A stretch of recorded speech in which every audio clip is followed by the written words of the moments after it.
Jésus de Nazareth était mort. Pour s'en assurer, un soldat avait percé son côté avec une lance. Du sang et de l'eau étaient sortis. Les exploits des disciples étaient aussi morts.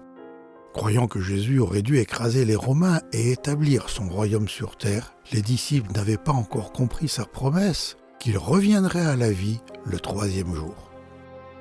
Les corps des victimes crucifiées étaient habituellement jetés dans un lieu de déchets en dehors de la ville ou dans une fosse commune. Cela n'a pas été le cas pour le corps de Jésus.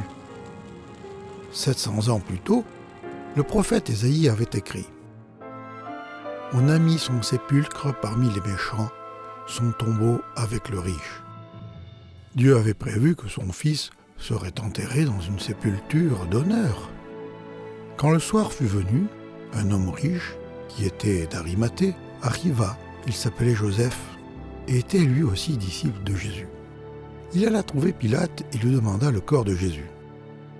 Alors Pilate ordonna de le remettre à Joseph. Avant la mort de Jésus, Joseph d'Arimathée et son ami Nicodème avaient été, en secret, des disciples de Jésus le Messie. Ils craignaient les chefs religieux, mais après avoir vu Jésus souffrir sur la croix, ils n'avaient plus peur. Ils ont donc pris le corps de Jésus, l'ont lavé et l'ont enveloppé de bandes de lin propre en y ajoutant environ 35 kg de myrrhe, cette même épice coûteuse que les mages avaient offert à l'enfant Jésus. Puis ils ont placé le corps dans le tombeau neuf de Joseph. Après avoir roulé une énorme pierre devant l'entrée, ils sont rentrés chez eux.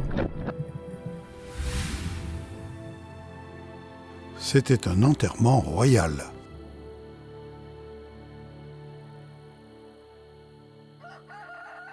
Le lendemain matin, les chefs religieux sont allés voir Pilate.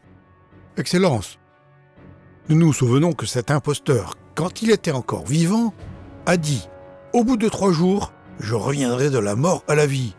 Veuillez donc ordonner que le tombeau soit gardé jusqu'au 3e jour. Sinon, ses disciples pourraient venir voler le corps et diraient ensuite au peuple « Il est revenu d'entre les morts.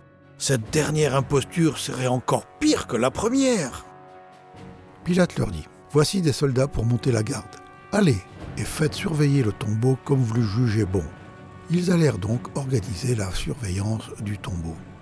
Ils scellèrent la pierre qui le fermait et placèrent des gardes. Pendant ce temps, qu'est-il arrivé au corps de Jésus à l'intérieur du tombeau ? Rien.